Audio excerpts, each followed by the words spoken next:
अस्सलामुअलैकुम। बुक है जी managerial accounting 14th edition and हम लोग इसका chapter number 2 concepts cost concepts का क्वेश्चन सॉल्व करते हैं।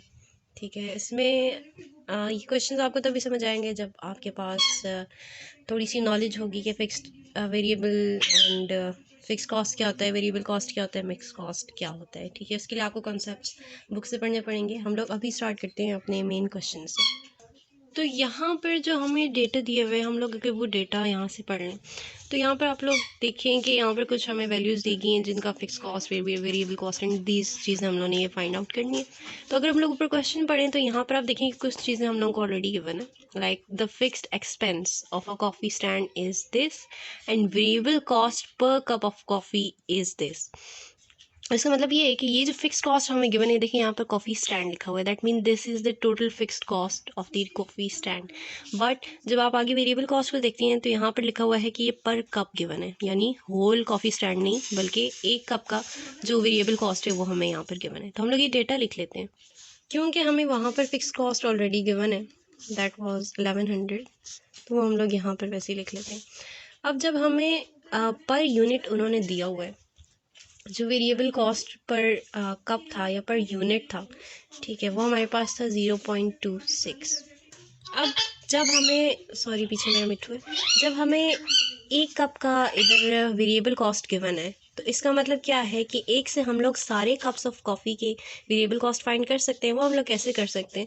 वो हम लोग ऐसे कर सकते हैं कि जो ये एक कप की प्राइस है उसको हम लोग मल्टीप्लाई कर देंगे टोटल कप से, तो हमारे पास variable cost, total variable cost की वैल्यू आ जाएगी। सेम इसी तरह से हम लोग बाकी सारे भी सॉल्व करेंगे।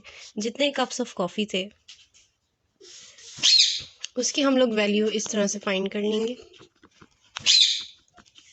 ये लॉजिक आप लोगों को समझ आ गई कि अगर हमें पर यूनिट एक कप का गिवन है तो हम लोग उसको अगर मल्टीप्लाई बाय टोटल यूनिट कर देंगे तो हमारे पास टोटल वेरिएबल कॉस्ट आ जाएगा। तो वो हम लोगों ने इस तरह से मल्टीप्लाई करके यहाँ पर लिख दी। अब टोटल कॉस्ट क्या है? Total cost variable cost plus fix cost होती है।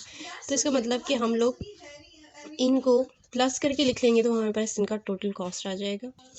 टोटल कॉस्ट निकालने के बाद जो हमारे पास एक लास्ट चीज़ रह जाती है वो रह जाती है एवरेज कॉस्ट। उसके लिए हमारे पास एक फॉर्मूला होता है। एवरेज कॉस्ट का फॉर्मूला होता है टोटल कॉस्ट, मैं इसे शॉर्ट फॉर्म में लिखूंगी, divided by number of units. ये फार्मूलाज बेसिकली आप लोगों ने याद करने हैं, छोटे छोटे से फार्मूलाज इन्हें एक जगह पे लिख लें तो आप लोगों के लिए ईजी हो जाएगा। तो एवरेज कॉस्ट का आप ये जो फॉर्मूला लगाएंगे, दैट मीन फॉर एग्जांपल अगर हम लोग 1800 वाले का देखें तो उसका टोटल कॉस्ट था 1568 डिवाइडेड बाय 1800। तो जब आप इसको डिवाइड करेंगे तो आपके पास यहाँ पर एवरेज कॉस्ट की वैल्यू आ जाएगी। इसी तरह से आप बाकी सबको भी कर सकते हैं। तो सिंपल इन कैलकुलेशन से हमारी एक्सरसाइज 2-3 कंप्लीट हो चुकी है। अब हम लोग नेक्स्ट पे मूव ऑन करते हैं।